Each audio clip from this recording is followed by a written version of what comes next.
बोलिए भारत माता की, भारत माता की, भारत माता की। आज के इस चुनावी जनसभा में मंच पर उपस्थित हमारे भारतीय जनता पार्टी की दुमका क्षेत्र से, संसदीय क्षेत्र से प्रत्याशी बहन श्रीमती सीता सोरेन जी, हमारे दुमका के सांसद श्री सुनील सोरेन जी, हमारे प्रदेश के महामंत्री और राज्यसभा में मेरे साथी, संसद में मेरे साथी भाई आदित्य साहू जी, हमारे विधायक और यहां के संयोजक और हमारे बहुत ही वरिष्ठ साथी तेज तर्रार विधायक सम्मानीय रणवीर सिंह जी, लोकसभा के प्रभारी श्री राज पलिवार जी, हमारे प्रदेश मंत्री सोरेन सिंह जी, श्री विपिन देव जी, सारठ विधानसभा के साथ प्रभारी रविंद्रनाथ तिवारी जी, श्री रविंद्र रुद्र जी, हमारे महेंद्र राणा जी, मंच पर विराजमान भारतीय जनता पार्टी के सभी वरिष्ठ पदाधिकारी और हमारे नेतागण, और यहां इतनी बड़ी संख्या में एकत्र आए देवी और सज्जनों और मेरे नौजवान साथी और मीडिया के मेरे साथी, प्रिंट मीडिया और इलेक्ट्रॉनिक मीडिया के मेरे साथी। मैं जब यहां दुमका के संसदीय क्षेत्र में आया हूं तो मैं इतना जरूर कहना चाहूंगा कि जो मैं आपका उत्साह देख रहा हूं, जो मैं आपकी उमंग देख रहा हूं, जो आपकी मैं खुशी देख रहा हूं और जो मुझे नारों की आवाज सुनाई दे रही है और जो तालियों की गड़गड़ाहट की आवाज सुनाई दे रही है, वह मुझे आश्वस्त कर रही है कि आपने बहन सीता सोरेन जी को लोकसभा में भेजने का निश्चय कर लिया है और दिल्ली भेजने का मन बना लिया है। मुझे बताया गया कि इस गर्मी में आप सब लोग 11-12 बजे से डटे हुए हैं। ये जो आपका डटना है, ये विपरीत परिस्थितियों में इतनी गर्मी में इतनी बड़ी संख्या में आपका आना है, यह इस बात को तो बताता है कि आपने तय कर लिया है कि 1 जून को आपकी उंगली से कमल का बटन दबेगा।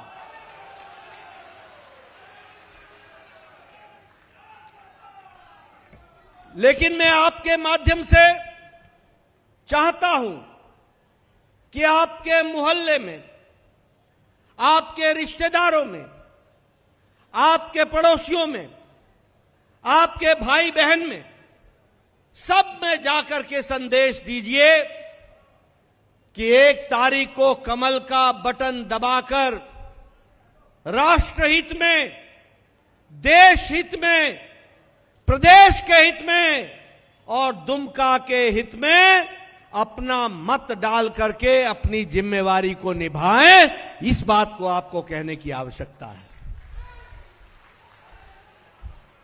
और इसके लिए मैं ये भी कहना चाहता हूं कि आपकी समझदारी अत्यधिक है, लेकिन 2 विषय मैं आपके सामने रखना चाहता हूं कि क्यों जरूरी है कमल के निशान पर बटन दबाना, क्यों जरूरी है कि मोदी जी को तीसरी बार प्रधानमंत्री बनाना।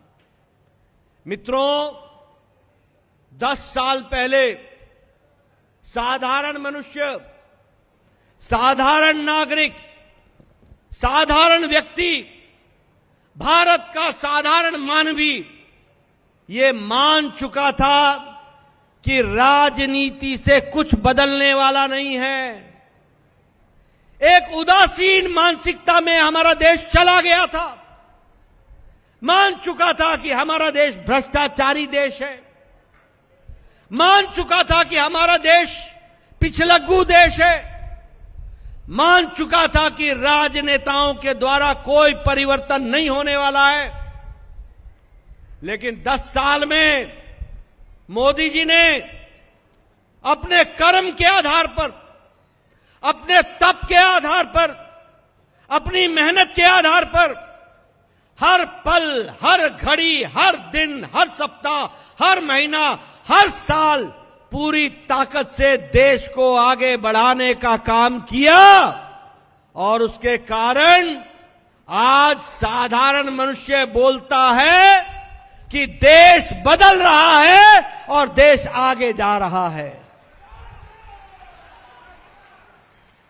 आज 10 साल में अंतर यह आ गया है कि 10 साल में जब आप 24 के जून के प्रथम तिथि पर कमल का बटन दबाएंगे तो आप सीता सोरेन जी के माध्यम से मोदी जी के विकसित भारत के संकल्प को पूरा करेंगे और विकसित भारत की ओर ले जाएंगे।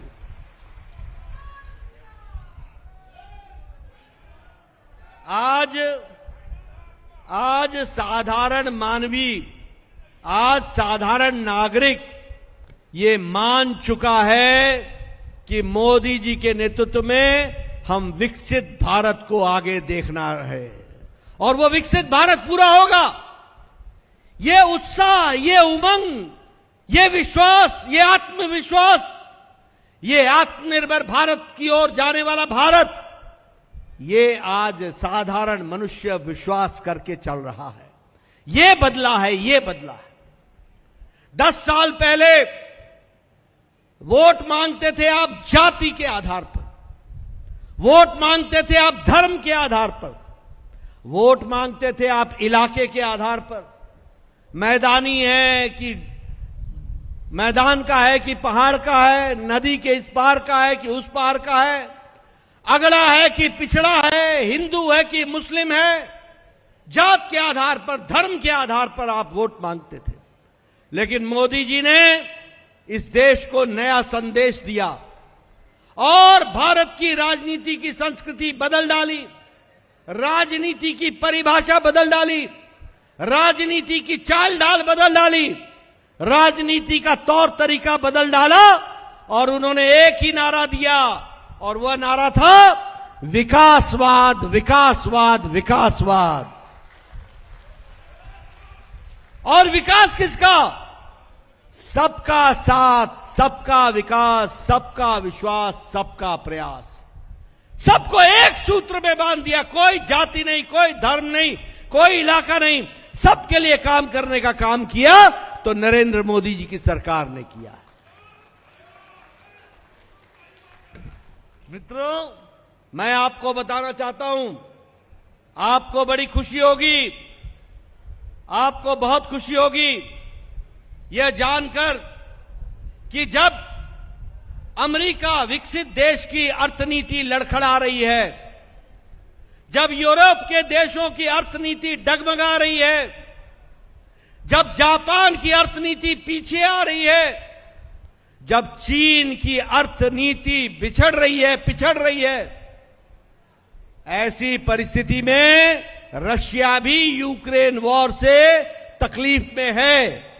ऐसी परिस्थिति में भारत मोदी जी के नेतृत्व में 11वें स्थान से छलांग लगाकर वो ब्रिटेन, जिस ब्रिटेन ने हमको 200 साल राज किया, उसको पछाड़कर आज भारत की अर्थव्यवस्था 5वें नंबर की अर्थव्यवस्था बन गई, 5वें नंबर की अर्थव्यवस्था। और सीता सोरेन जी को चुनाव जिता के भेजिए, 1 तारीख को कमल का बटन दबाइए, भारत, मोदी जी तीसरी बार प्रधानमंत्री बनेंगे और भारत तीसरी दुनिया की अर्थव्यवस्था बन जाएगा, तीसरी दुनिया की अर्थव्यवस्था। बोलो, बनाना है कि नहीं बनाना है? अगर बनाना है तो सीता सोरेन जी को लाना है और संसद में भेजना है। मित्रों, मैं दूसरी बात बताना चाहता हूं। मैं स्वास्थ्य मंत्री रहा हूं, प्रदेश का भी रहा हूं और इस देश का भी रहा हूं। पूरी जिम्मेवारी से बोल रहा हूं। एक समय था जब इस देश में दवाई को आने में, इस देश को दवाई को आने में 25 से 28 साल लग जाते थे। मेरे मंच के लोग यह जानते हैं कि ट्यूबरकुलोसिस की दवा को भारत में आने में 28 साल लग गए। टेटनस की दवाई को भारत में आने में 30 साल लग गए। डिप्थेरिया की दवाई को आने में 28 साल लग गए। और जापानी बुखार, जापानीज इंसेफ्लाइटिस की दवाई को आने में 100 साल लग गए, 100 साल। लेकिन जब कोरोना आया, 27 जनवरी 2020 को पहला केस कोरोना का भारत में आया था। 27 जनवरी 2020। 20 अप्रैल को मोदी जी ने टास्क फोर्स बैठाया था और वैज्ञानिकों को आर्थिक सहायता देकर के एक भारत का आत्मनिर्भर वैक्सीन बनाने के लिए निवेदन किया था। और आपको जानकर खुशी होगी, ये बदलता भारत 9 महीने में एक नहीं 2 वैक्सीन बना करके भारत तैयार हो गया। ये भी हमको समझना चाहिए। और डबल डोज 220 करोड़ लोगों को वैक्सीन मुफ्त लगाने का काम मोदी जी ने किया और साथ में बूस्टर डोज भी लगाया, 220 करोड़, दुनिया का सबसे बड़ा वैक्सीनेशन प्रोग्राम और दुनिया का सबसे तेज का वैक्सीनेशन प्रोग्राम मोदी जी के नेतृत्व में हुआ। यह बदलता भारत है, इसको हमको समझना चाहिए। मित्रों, मैं क्यों सुना रहा हूं आपको? मैं इसलिए सुना रहा हूं कि आपको जानकर खुशी होगी कि हमने वैक्सीन मैत्री मोदी जी के नेतृत्व में 100 देशों में वैक्सीन टीका पहुंचाया, 100 देशों में, और 48 देशों में मुफ्त टीका पहुंचाया, 48 देशों में। यानी मोदी जी के नेतृत्व में अब भारत मांगने वाला भारत नहीं है, अब ये देने वाला भारत है। इस बात को भी हमको समझना चाहिए। नेपाल में भूकंप आया, सबसे पहले भारत पहुंचा। टर्की में भूकंप आया, सबसे पहले भारत पहुंचा। सिलोन में त्रासदी हुई, सबसे पहले भारत पहुंचा। मेडागास्कर में त्रासदी हुई, सबसे पहले भारत पहुंचा। कौन सा ऐसा देश है जहां विश्व मैत्री में भारत ना पहुंचा हो और भारत की थाती दुनिया में नहीं जगी हो? ये आज भारत बन गया, इसको भी हमको समझ लेना चाहिए।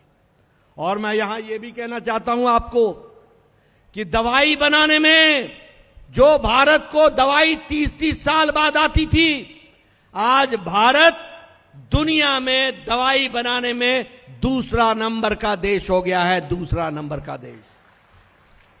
सबसे सस्ती और असरदार दवा भारत बना रहा है। केमिकल्स में भारत आगे, पेट्रोकेमिकल्स में भारत आगे। आप जो ये गाड़ियों में बैठते हो ना, ऑटोमोबाइल गाड़ी, आप 10 साल पहले बोलते थे ये जापानी गाड़ी है, ये टोयोटा है, ये डैटसन है, ये फलाना है, ये ढमकाना है। आज दुनिया में भारत ऑटोमोबाइल मार्केट में जापान को पछाड़कर तीसरे नंबर का ऑटोमोबाइल मार्केट बन गया, तीसरे नंबर का ऑटोमोबाइल। 10 साल पहले आप दीपावली में जो गणेश भगवान को लाते थे ना, वह गणपति बापा, उसके नीचे लिखा होता था मेड इन चाइना, यानी चाइना से गणेश की मूर्ति आती थी। मोदी जी ने मन की बात में कहा, क्या भारत अपनी मूर्तियां भी नहीं बना सकता? क्या भारत अपने खिलौने भी नहीं बना सकता? और आज भारत टॉय इंडस्ट्री में और मूर्तियां बनाने में दुनिया में तीसरे नंबर का एक्सपोर्टर हो गया, तीसरे नंबर का एक्सपोर्टर हो गया। ये बदलता भारत है। स्टील में, इस्पात में, आपके यहां वो शायद रांची के पास है हमारी भेल, हाँ, रतन टाटा भी है और भेल भी है, BHEL भी है। ये बोकारो में ये स्टील में भारत आज दुनिया में दूसरे नंबर का देश हो गया मैन्युफैक्चरिंग में। दुनिया में, सारी दुनिया में भारत का स्टील जा रहा है।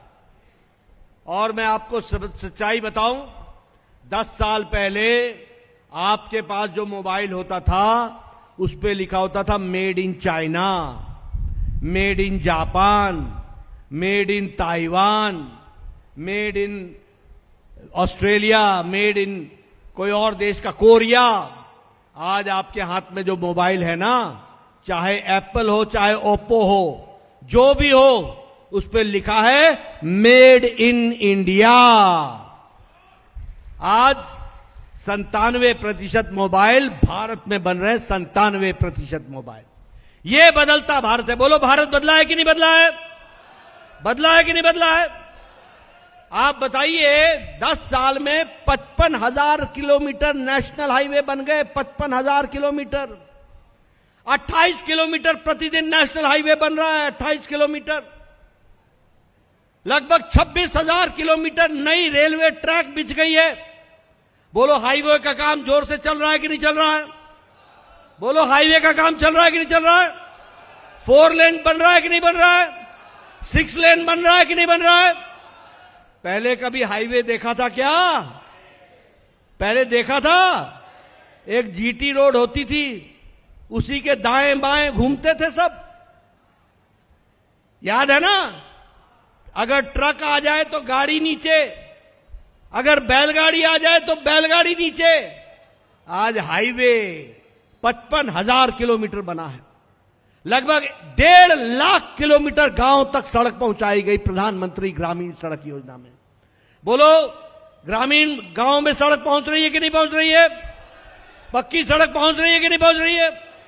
ये 1.5 लाख किलोमीटर बन रही है। इस तरीके से विकास हो रहा है। बोलो, देवघर में एयरपोर्ट बन गया कि नहीं बन गया? बोलो, देवघर में All India Institute of Medical Sciences आ गया कि नहीं आ गया? ये बदलता भारत है। आज देवघर में लोग आसनसोल से आ रहे हैं। आज देवघर में लोग मुंगेर से आ रहे हैं, भागलपुर से आ रहे हैं, झारखंड के कोने कोने से आ रहे हैं। बोलो, फर्क आया कि नहीं आया? आप बताइए, विकास हुआ है कि नहीं हुआ है? इसलिए मित्रों, आप बताइए, केंद्रीय विद्यालय आया कि नहीं आया? हर दृष्टि से विकास के नए काम को आगे बढ़ाने का काम किया। और मैं एक बात और कहूंगा, मोदी जी ने गांव, गरीब, वंचित, पीड़ित, शोषित, दलित, युवा, किसान, सबको अगर ताकत दी है तो मोदी जी के कार्यक्रमों ने और नीतियों ने दी है। इसको भी हमको ध्यान रखना चाहिए। आप बताइए, आज 2 लाख गांव में ऑप्टिकल फाइबर पहुंच गया। ऑप्टिकल फाइबर बिछ गया। गांव को वाईफाई से जोड़ दिया, इंटरनेट आ गया। 2 लाख गांव में कॉमन सर्विस सेंटर चल रहा है। Common service centre. Common service centre का मतलब क्या है? कि गांव का नौजवान कंप्यूटर खोल के बता देगा कि आपके फॉरेस्ट का प्रोड्यूस किस मार्केट में किस भाव पर बिकेगा और कहां आपने भेजना है और कब भेजना है, यह आपको गांव में पता चल जाएगा। कॉमन सर्विस सेंटर का मतलब यह है कि गांव का नौजवान दुनिया के किसी भी यूनिवर्सिटी का फॉर्म, एडमिशन का फॉर्म मंगवा सकता है, भर सकता है और भर करके अपना फॉर्म भेज सकता है और उसका एडमिशन की तारीख उसको कंप्यूटर पर पता चल जाएगी। घर बैठे उसको सारी जानकारियां मिल जाएंगी। लेकिन मित्रों, जब मोदी जी ऑप्टिकल फाइबर बिछा रहे थे ना, तो ये कांग्रेसी या झारखंड मुक्ति मोर्चा के लोग बोलते थे, भारत तो अनपढ़ है, यहां डिजिटल कौन जानेगा, कौन इसका उपयोग करेगा, ये तो पैसे की बर्बादी है। उनको मालूम नहीं था, मोदी जी को भारत का सामर्थ्य मालूम था। आज सब्जी बेचने वाला भी डिजिटल पेमेंट करता है और डिजिटल पेमेंट लेता है। मैं ठीक बोल रहा हूं कि नहीं बोल रहा हूं? सब्जी वाला क्यूआर कोड लगा के रखता है कि नहीं रखता है? डिजिटल पेमेंट होती है कि नहीं होती है? जिसको आप अनपढ़ बोल रहे थे, आज दुनिया का डिजिटल ट्रांजैक्शन, दुनिया का 40% डिजिटल ट्रांजैक्शन भारत में हो रहा है। यह भारत की ताकत है, हमको समझना चाहिए। इसलिए गांव को मजबूत किया गया, ग्रामीण सड़क से मजबूत किया गया, ऑप्टिकल फाइबर से मजबूत किया गया। प्रधानमंत्री गरीब कल्याण अन्न योजना, यह प्रधानमंत्री गरीब कल्याण अन्न योजना 80 करोड़ की जनता को 5 किलो गेहूं या 5 किलो चावल और 1 किलो दाल, और हमारे झारखंड में 2 करोड़ 60 लाख लोगों को, 80 करोड़ जनता में 2 करोड़ 60 लाख लोग झारखंड के हैं। और आपको जानकर के आश्चर्य होगा 18,70,000 लोग दुमका के हैं, जिनको 5 किलो गेहूं या 5 किलो चावल और 1 किलो दाल दी जा रही है। और इसका अंतर क्या पड़ा है? इसका अंतर यह पड़ा है, आज यह फर्क पड़ गया कि आज 25 करोड़ लोग गरीबी की रेखा से ऊपर उठ गए। 25 करोड़ लोग। और मैं नहीं बोल रहा, आईएमएफ बोल रहा है, मैं नहीं बोल रहा, नीति आयोग बोल रहा है कि भारत की गरीबी की रेखा के नीचे रहने वाले 25 करोड़ लोग आज गरीबी की रेखा से ऊपर उठ गए। बोलो, ये नरेंद्र मोदी जी का कार्यक्रम है कि नहीं है? और आपको जानकर खुशी होगी कि भारत की अति गरीबी 1% से भी कम हो गई है। यह है प्रधानमंत्री गरीब कल्याण अन्न योजना की योजना। और अगले 5 साल सीता जी को चुनाव जिता के भेजिएगा, अगले 5 साल बिना किसी रुकावट के गरीब कल्याण अन्न योजना चलती रहेगी और गरीबों को अन्न मिलता रहेगा, इसकी चिंता की जाएगी।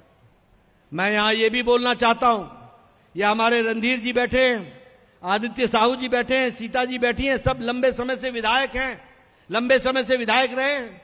मैं भी 1993 में विधायक बन गया था। 1993 में मेरा वीडियो आता था मेरे पास, बोलता था नड्डा साहब आपको एक खुशखबरी सुनाए, आदित्य जी सुनिएगा, रणधीर जी सुनिएगा, बोलता था सुनील बाबू सुनिएगा, कहता था आपको एक खुशखबरी सुनाए। मैं बोलता था सुना भाई वीडियो मतलब ब्लॉक डेवलपमेंट ऑफिसर।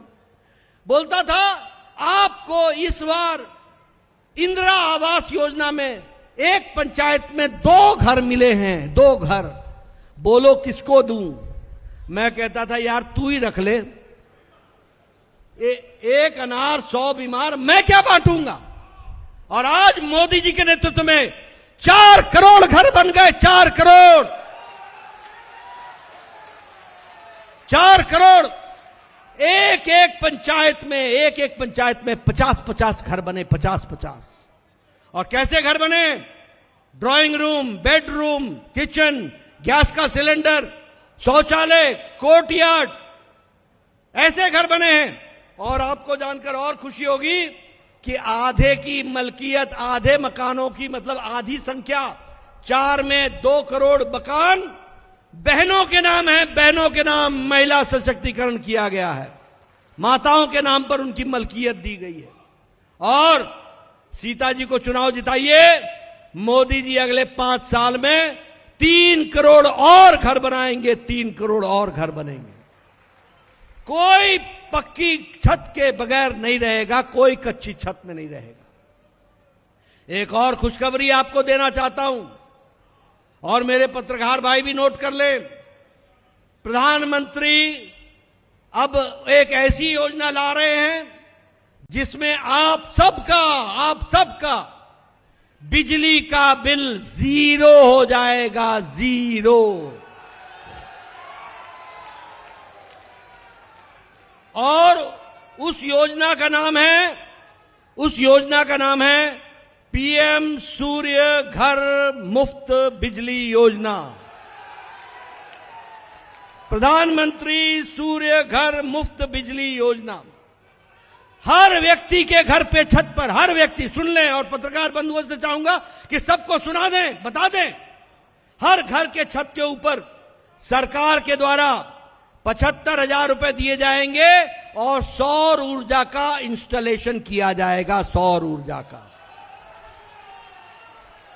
और उस सौर ऊर्जा से आपके घर की बिजली जलेगी, और जो बिजली बच जाएगी आपके खर्च से वो ग्रिड में चली जाएगी, और आपके घर का मीटर बता देगा कि कितने यूनिट बिजली आपने ग्रिड को दी है। जितनी आप बिजली दोगे उतना सरकार आपको बिजली के पर यूनिट के हिसाब से आपको पेमेंट कर देगी और आमदनी हो जाएगी। बोलो, बदलता भारत है कि नहीं है? बदलता भारत है कि नहीं है? ये पीएम सूर्य घर बिजली योजना, मुफ्त बिजली योजना की योजना है। और बताऊंगा आपको, मैं स्वास्थ्य मंत्री रहा। मैं अभी मुझे मत रोको।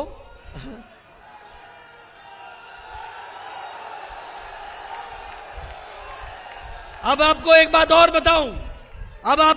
और बताऊं, सुन लीजिए मेरी बात, एक बात और बताऊं। मैं स्वास्थ्य मंत्री रहा भारत का। मोदी जी ने कहा, नड्डा जी हम कुछ बड़ा सोच रहे हैं, हमें कुछ बड़ा सोचना है। उन्होंने बड़ा सोचा, उसको इंप्लीमेंट करने का मौका मुझे लगा और मैं बहुत खुशनसीब अपने आप को महसूस करता हूं कि मुझे उस योजना को लागू करने का मौका मिला।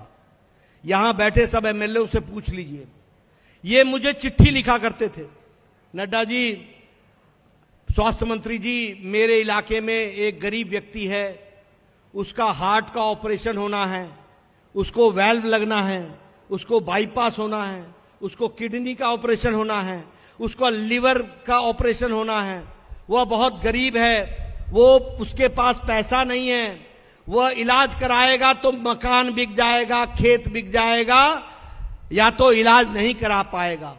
ये मेरे से 2 लाख मांगते थे, मैं इनको 1 दे पाता था। ये मेरे से 3 मांगते थे, मैं 1.5 दे पाता था। ये मेरे से 1.5 मांगते थे, मैं 75 दे पाता था। बाकी जनता से इकट्ठी करनी पड़ती थी। मोदी जी ने कहा नहीं, बड़ा सोचो, बड़ा सोचो। बड़ा ये सोचा गया कि भारत के 10 करोड़ 74 लाख परिवार, 50 करोड़ लोग, भारत की 40% की आबादी और गरीब आबादी। कौन ये गरीब है? जाति से नहीं, कर्म से नहीं, अपने प्रोफेशन से, जिनकी अर्थ स्थिति अच्छी नहीं है। कौन है ये? रेड़ी वाला, रिक्शा वाला, ठेले वाला, सब्जी वाला, पल्लेदार, बस का ड्राइवर, बस का क्लीनर, बस का कंडक्टर, ट्रक का ड्राइवर, ट्रक का क्लीनर, ऑटो रिक्शा ड्राइवर, हमारे टैक्सी ड्राइवर, बिल्डिंग में काम करने वाला लिफ्ट मैन, सिक्योरिटी मैन, कूड़ेदान से प्लास्टिक इकट्ठा करने वाला, सैलून में बाल काटने वाला, ऐसे गरीब लोगों को मोदी जी ने आयुष्मान भारत में 50 करोड़ लोगों को हर साल 5 लाख रुपए का गंभीर बीमारी से लड़ने के इलाज की व्यवस्था की। 5 लाख हर साल। अगर आपका 2023 का पैसा हो गया तो 2024 में मोदी जी का फिर से 5 लाख खड़ा है आपके इलाज के लिए हर साल। बताइए, 365 करोड़ रुपए खर्च हुए अभी तक गरीब लोगों के इलाज में, 365 करोड़। अब मैं आपको एक नई खुशखबरी दे रहा हूं और ध्यान से सुन लीजिएगा, और पत्रकार बंधु आपसे निवेदन है कि सबको बताइएगा। सीता सोरेन जी को चुनाव जिताइए, मोदी जी तीसरी बार प्रधानमंत्री बनेंगे। इस देश का कोई भी बहन, कोई भी बुजुर्ग, कोई भी व्यक्ति जिसकी उम्र 70 साल है और जिसकी उम्र 70 साल हो, जब भी होगी, तब से लेकर जिंदगी के अंतिम सांस तक, जब तक वो व्यक्ति जिएगा, हर साल मोदी जी बिना किसी जाति को देखे, बिना किसी धर्म को देखे, बिना किसी इलाके को देखे और बिना किसी आमदनी को देखे, अमीर हो या गरीब, सबको 5 लाख रुपए का आयुष्मान कार्ड हर साल मिलेगा और उसके इलाज की व्यवस्था होगी। बोलिए, ये बदलता भारत है कि नहीं है? यहां बहनें जितनी भी 70 साल से ऊपर की हैं या जब होगी, उनको 5 लाख रुपए का हेल्थ कवर मिलेगा। हमारे भाई, कोई भी पत्रकार बंधु, कोई भी, सबको 70 साल के बाद 5 लाख रुपए का हेल्थ कवर मिलेगा आयुष्मान भारत में, सबको। और एक बात और ध्यान रखिएगा, इंश्योरेंस वाले भी 70 साल के बाद हेल्थ इंश्योरेंस नहीं करते, और ये जिंदगी के अंतिम सांस तक आपका इंश्योरेंस होगा। हर साल 5 लाख रुपए आयुष्मान कार्ड। ये बदलता भारत है। और इसीलिए मैं आपसे निवेदन करने आया हूं, ये दिल्ली के सबसे बड़ी पंचायत संसद का चुनाव है, और दुनिया में 4 जून को भारत एक नया कीर्तिमान भी स्थापित करेगा, जब आपके आशीर्वाद से मोदी जी लगातार तीसरी बार प्रधानमंत्री बनेंगे, लगातार। और देश और खुशहाल होगा और विकसित भारत की ओर चल पड़ेगा, उस काम में चलेगा। मैं यहां यह भी बताना चाहता हूं, आपको मैंने भारतीय जनता पार्टी एनडीए मोदी जी के नेतृत्व में काम हुए वो बताया। ये उजाले तो दिखा दिया मैंने, लेकिन उजाले का महत्व तब समझ में आता है जब अंधेरे की त्रासदी ध्यान में हो। पूर्णमासी को नमस्कार तब होती है जब अमावस्या की अंधेरी रात भी ध्यान में हो। मित्रों, एक तरफ मोदी जी के नेतृत्व में उजाला है, दूसरी तरफ इंडी गठबंधन के नेतृत्व में अंधेरा ही अंधेरा है। इनको आपसे कोई लेना देना नहीं है, ये सब भ्रष्टाचारी है। आप बताओ, झारखंड की बात करूं मैं, आप बताइए, जल जंगल जमीन की बात करके आए थे कि नहीं आए थे? आए थे कि नहीं आए थे? आप बताइए, जल के किनारे वाला बालू गायब हो रहा है कि नहीं? बालू माफिया काम कर रहा है कि नहीं? और सरकार की देखरेख में हो रहा है कि नहीं हो रहा है? आप बताइए, ये जमीन का माफिया काम कर रहा है कि नहीं कर रहा है? और मैं जानना चाहता हूं, जमीन जिहाद चल रहा है कि नहीं चल रहा है? आप बताइए, ये जमीन जिहाद के साथ साथ आदिवासी बहनों को गुमराह करके उनके साथ रिश्ता बना करके ये भी जिहाद चल रहा है कि नहीं चल रहा है? ये घुसपैठियों का जिहाद चल रहा है कि नहीं चल रहा है? ये लव जिहाद के नाम पर जमीन जिहाद चल रहा है कि नहीं चल रहा है? और सबसे दुख की बात है कि इसको सरकार का संरक्षण प्राप्त है। सबसे दुख की बात है, सरकार जो जल जंगल जमीन की बात करके आई, आज वो लव जिहाद, आज वो जमीन जिहाद, इसमें काम कर रही है। ऐसे लोगों को रहने देना है क्या? रहने देना है क्या? आप बताइए, यहां के पूर्व मुख्यमंत्री कहां हैं आजकल? कहां हैं? नहीं सुनाई दिया, जोर से आप बताइए, ये क्या क्या कीर्तिमान स्थापित कर रहे हैं? क्या कीर्तिमान स्थापित कर रहे हैं? कैसा काम कर रहे हैं? आप बताइए, क्या है? आप बताइए, एक बात बताओ, राहुल गांधी बेल पर है कि नहीं है? सोनिया गांधी बेल पर है कि नहीं है? आप बताओ, पी चिदम्बरम बेल पर है कि नहीं है? आप बताओ, ये हमारे क्या नाम उसका, ये केजरीवाल 1 तारीख तक बेल पर है कि नहीं है? आप बताओ, ये टीएमसी के नेता बेल पर है कि नहीं है? आप बताइए, डीएमके के नेता बेल पर है कि नहीं है? आप बताइए, ये हेमंत जी जेल में है कि नहीं है? है कि नहीं है? आप बताओ, ये मनीष सिसोदिया जेल में है कि नहीं है? सत्येंद्र जैन जेल में है कि नहीं है? आजम खान जेल में है कि नहीं है? लालू यादव बेल पर है कि नहीं है? आप बताइए, लालू ने चारा खाया कि नहीं खाया? अलकतरा खाया कि नहीं खाया?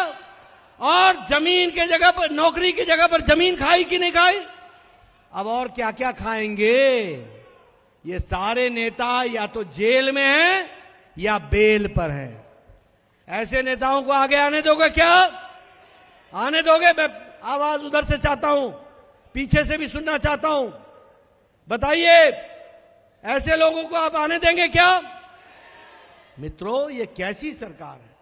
क्या काम कर रहे हैं? किस तरीके से चला रहे हैं? किस किस तरीके के धंधे चल रहे हैं? इसलिए मित्रों, मैं आपसे ये निवेदन करने आया हूं कि आपको यहां पर शराब माफिया, बालू माफिया, आप बताइए, आप ही के झारखंड को बदनाम करने वाला नेता है कि नहीं है? जिस मंत्री के पीए के नौकर के घर से 29 करोड़ रुपए निकलते हैं। आप बताइए ये किसका पैसा है? ये गरीब लोगों के झारखंड का पैसा है और ये गरीब आदिवासियों का पैसा है। और मोदी जी ने संकल्प लिया है एक एक पाई लेकर के हमारे गरीब लोगों तक पहुंचाया जाएगा और उनका विकास किया जाएगा, उनको ताकत दी जाएगी।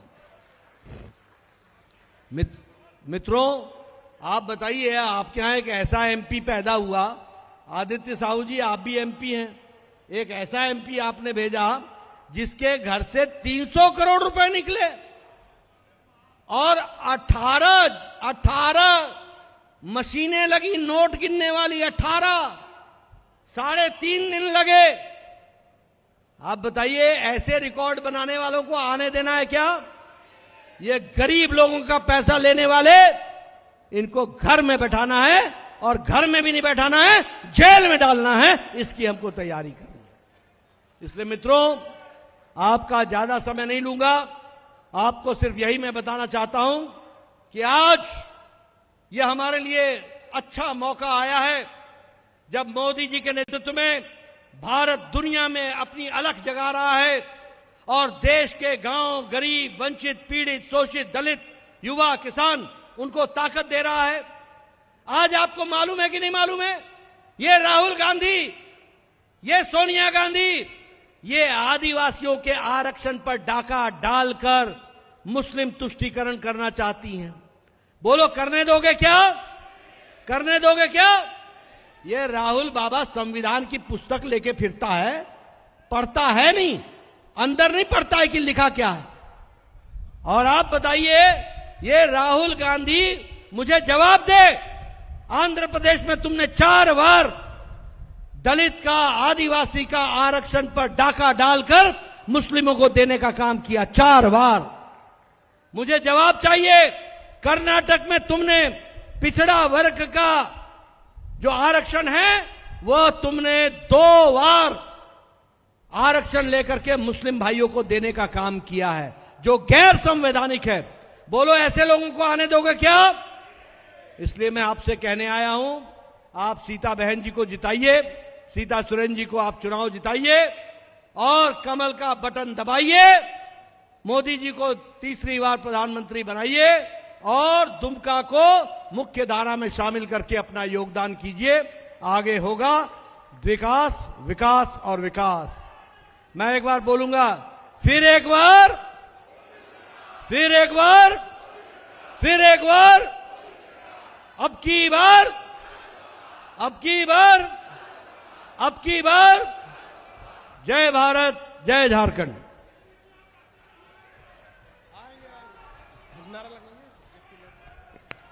जेपी नड्डा जिंदाबाद, जेपी नड्डा जिंदाबाद, जिंदाबाद, नरेंद्र मोदी जिंदाबाद, जिंदाबाद, नरेंद्र मोदी जिंदाबाद, जिंदाबाद, राष्ट्रीय अध्यक्ष जिंदाबाद, जिंदाबाद, राष्ट्रीय अध्यक्ष जिंदाबाद, जिंदाबाद, भारतीय जनता पार्टी जिंदाबाद, जिंदाबाद, जिंदाबाद, भारतीय राष्ट्र जिंदाबाद, जिंदाबाद, जिंदाबाद, भारतीय जनता पार्टी जिंदाबाद, जिंदाबाद, जेपी नड्डा जिंदाबाद,